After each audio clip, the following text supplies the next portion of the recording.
बात है, time time pass हो रहा है यार। एक बार जोर से फिर से एक बार अनिश भाई से गुजारिश करूंगा कि वो यहाँ पे आए।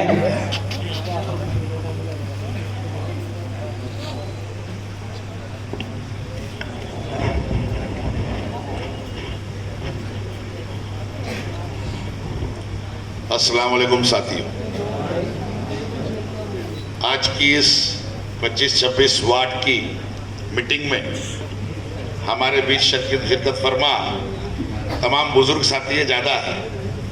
तमाम बुजुर्ग पार्षद जितने भी जिम्मेदार साथी हैं तमाम, अभी एक का नाम लूंगा तो नाराज हो जाएंगे, एक एक आदमी, बहुत लोग बैठे हैं। और जो सामने बैठे हुए ये मजबूत जो काम करने वाले हैं अपने एक एक गली में, एक एक वार्ड में, एक एक बूथ में, बहुत अच्छी बात शादाब भाई अभी कर रहा था मेरा। उन्होंने कहा कि यहाँ एक एक आदमी जो बुजुर्ग बैठा है, एक एक आदमी एक एक हजार, दो हजार का है। सबसे बड़ी बात तो ये सब ईमान की दौलत रखते हैं और ताकत तो बेशक रखते ही है। ये अशार में इन्हीं सभी लोगों के लिए और तमाम बुजुर्ग जो हमारे बीच बैठे हैं उनके लिए कह रहा हूं कि हमारी आन जिंदा है, हमारी शान जिंदा है, अभी दीने मोहम्मद का यहाँ अरकान जिंदा है। यहाँ इस्लाम के साए में हम रहते तो है, लेकिन ये बुजुर्गों की बदौलत ही यहाँ ईमान जिंदा है। आज इस तरह के हालात पूरे मुल्क में है, मुझे बयान करने की जरूरत नहीं, आप लोग बखूबी वाकिफ हो किस तरह केंद्र में और राज्य में भाजपा की हुकूमत विशेषकर अल्पसंख्यक समाज को निशाना बना रही है। क्या मुझे बताने की जरूरत है? तो अपनी जिम्मेदारी को हमें समझना चाहिए। आज हर तरफ ताज्जुब, हर तरफ नफरत ही नफरत दिखाई देती है। मैं तो कहता हूं कि ताज्जुब का तेरे असर हो रहा है, इधर हो रहा है, उधर हो रहा है, जहां देख लो हर तरफ मुल्क में अब गदर हो रहा है, गदर हो रहा है। लगी आग है अब तो अपने चमन में, सुलग कर धुआं हर शजर हो रहा है। जो चमन हमारे बुजुर्गों ने सींचा, जितना ये मुल्क दिगर कौमों का है उतना ही मुल्क ये हमारा है। वतन से मोहब्बत करना ये भी ईमान का हिस्सा है, समझ लो मेरे साथ। हमने हमेशा अपने हक की बात की है। जो सेकुलर पार्टियां हैं, जितनी भी पार्टी जो सेकुलर है इस मुल्क में, इन भाजपा की नीतियों के खिलाफ, जो इस देश के लोकतंत्र में विश्वास रखती है, इस देश के संविधान में विश्वास रखती है, जो कश्मीर से लेकर कन्याकुमारी तक हर एक भारतीयों को अपना भाई मानती है, ऐसी तमाम पार्टी इकट्ठा होकर इन फिरका परस्ती ताकतों का आज मुकाबला कर रही है। इंडिया, जो इंडिया के नाम से आज राहुल जी के नेतृत्व में तमाम पार्टियां जो सेकुलर पार्टियां इस मुल्क में हैं, और उनकी कोशिश है कि जो मुल्क, जिस मुल्क की बुनियादें हमारे बुजुर्गों ने रखी, एक सेकुलर भारत की, एक डेमोक्रेटिक भारत की, वो बरकरार रह सके, वो मजबूत रह सके, ताकि आखिरी पायदान पे बैठा हुआ व्यक्ति जो कमजोर वर्ग है उसे भी हम मूल धारा में ला सके। ये कोशिश उन तमाम पार्टियों की है। ये हमें समझना होगा कि ये जो चुनाव कोई आम चुनाव नहीं है, ये हुकूमत का चुनाव है, रियासत का चुनाव है। वो रियासत जो हमारे लिए फैसले करेगी, हमारे लिए कानून बनाएगी, हमारे लिए पॉलिसी तय करेगी,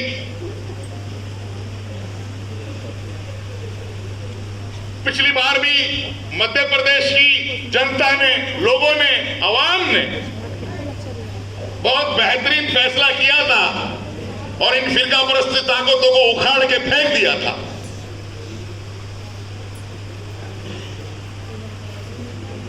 चंद महीने कांग्रेस की हुकूमत रही और आते ही अच्छे फैसले लेने की शुरुआत की।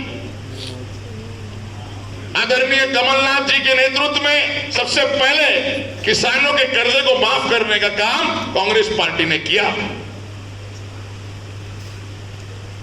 जो लाइट बिल है वो 100 यूनिट मुफ्त देने का काम किया और कई तंजीमें जो यहां पर फिरका परस्ती ताकतों की सरपरस्त में चलती है ना, कई तंजीमें हैं जो जहर बोने का काम करती है। उन्हें खत पानी जो है आप जानते हो कहां से मिलती है, उन्हें ताकत ये फिरका परस्ती हुकूमत ही देती है। तो इसीलिए सेक्युलर गवर्नमेंट बनाने की जरूरत है। हम देख रहे हैं आज मुल्क में जिस तरह के हालात है,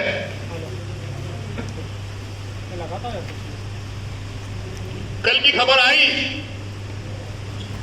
मणिपुर में फिर से कर्फ्यू लग गया, फिर दंगे भड़के।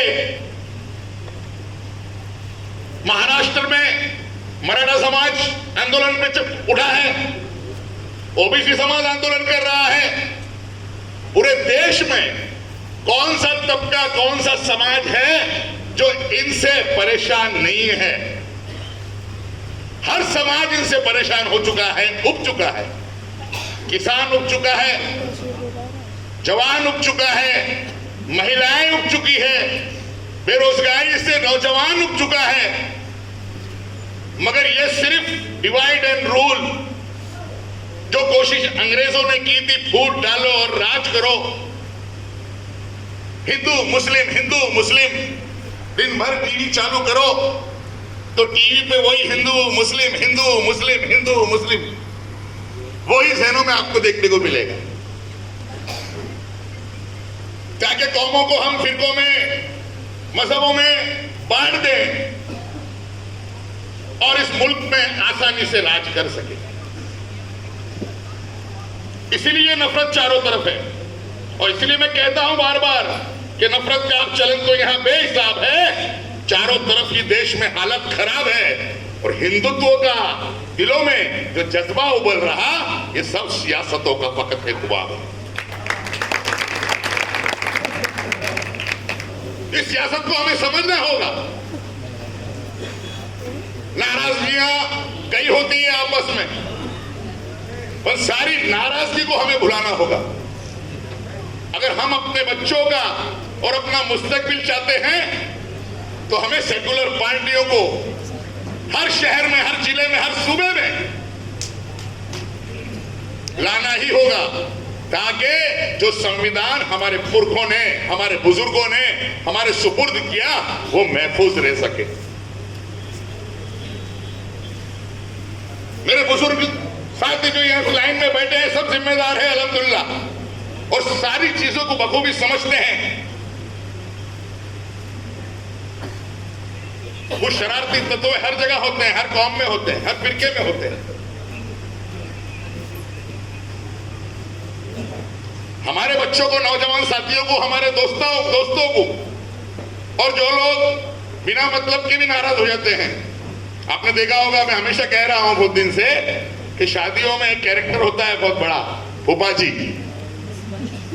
तो फूफा जी हर शादी में जो है किसी बात पे नाराज हो जाते हैं, देखा होगा आपने। मगर वो एक अहम रिश्ता है हमारा। फूफा जी नाराज भी हैं तो फूफा जी को प्यार से समझाएं कि फूफा जी घर में शादी है, इलेक्शन में एक शादी ही है, हाँ? तो फूफा जी को भी जो है इंशाल्लाह तकरीबन फूफा जी की नाराजगी तो खत्म हो चुकी है और भी जो फूफा है इंशाल्लाह, ये बुजुर्ग मेरे साथी हैं, ये दूर कर देंगे इंशाल्लाह। करेंगे ना?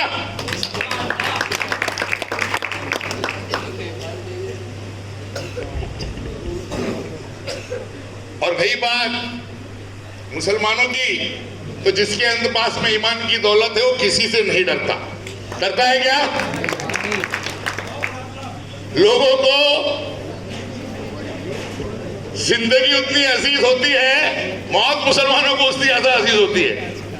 और अल्लाह ने वादा किया है कि अगर अच्छे कामों में अगर कोई व्यक्ति शहीद हो जाए तो उसका खून का कतरा गिरने से पहले उसकी बख्शिश है। और क्या चाहिए, है ना? इसलिए तो मैं कह रहा हूं कि जालिम वो अपने जुल्म से जब जब डराएगा,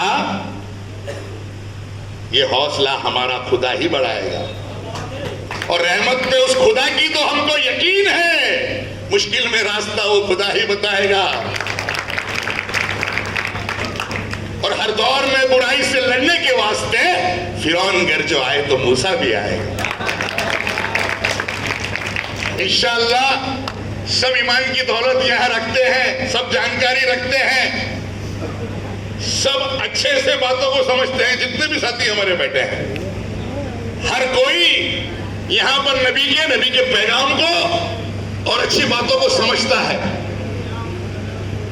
तो पैगाम आवाम तक, लोगों तक पहुंचाने का काम इंशाअल्लाह मुझे उम्मीद है कि सारे लोग बखूबी अपने काम को अंजाम देंगे।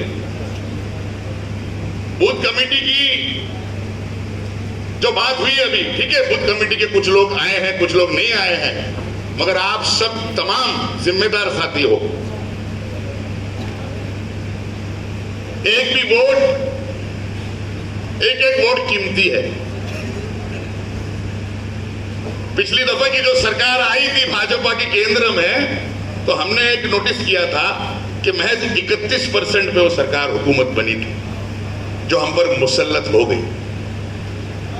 बाकी के 70% लोग कोई इधर कोई उधर बढ़ गए, इसलिए वो हम पे नाफिज हो गई, है ना? तो ऐसा कोई काम ना हो, ज्यादा से ज्यादा वोटिंग परसेंटेज हम बढ़ाएं। दिन भी अच्छा है जुमे का, नादान समझते हैं कि जुमे के दिन इनका वोटिंग परसेंटेज कम होगा, मगर इंशाअल्लाह मुझे यकीन है क्योंकि जुमे का मतलब ही है जमा होना। तो इंशाअल्लाह जमा होके, मुत्तहिद होके लोग मजबूती से वोट करेंगे, इंशाअल्लाह करेंगे ना। किसी के दिल में कोई शिकायत है, कोई बात है या कुछ भी हो, तो मुत्तहिद होकर किसी को बुरा भी नहीं बोलना, क्योंकि हमने जातिवाद भी करना नहीं, हिंदू मुस्लिम भी करना नहीं। मैं जान रहा हूं, मैं आज तकरीबन 12-13 दिन से इस खरगोन में हूं, काफी लोगों से मुलाकात किया हूं, सारे हालातों से वाकिफ हूं। जिस तरह का जुल्म हुआ, क्या क्या हुआ, सब पता है मुझे। और अल्हम्दुलिल्लाह खरगोन वाले तो बड़े समझदार और बड़े जिदार है। जिदार है, मैं सलाम करता हूं आपकी जिदारी पे, तमाम लोगों की जिदारी पे। ऐसे ऐसे लोगों के नाम उस एफआईआर में डाले गए, बताओ जिसके हाथ नहीं है वो क्या पत्थर फेंकेगा क्या? जो मर गए उनके भी नाम एफआईआर में दर्ज है। ये दर्शाता है कि किस तरह झूठे मुकदमे आप लोगों पे चलाए गए। और यही सुनकर मैं यहां पर मुंबई से आया हूं। दूसरे इलाके में जाने वाला था मैं, जब मैंने देखा था हालात कि भाई खरगोन में इस तरह के मामले आए, हम टीवी पे देखते हैं, चर्चाएं होती हैं, मुखालिफ हर जगह पे लोग हैं, मेरे भी मुखालिफ हैं, मगर एक मिल्लत का, एक कौम का, एक हमदर्द, एक दर्द समझकर, आपका छोटा भाई समझकर, समझ लो मुझे कि हर जगह हम मुत्तहिद होकर एक दूसरे का हाथ पकड़कर मजबूती से काम करते हैं। हर जगह मुखालिफत होती है, और मैं तो कहता हूं कि मुखालिफ हवा है, निदा साथ है, मैं टूटा नहीं हूं, खुदा साथ है, बचाता है यूं वो मुझे बार बार, ये किस्मत है, सबकी दुआ साथ है।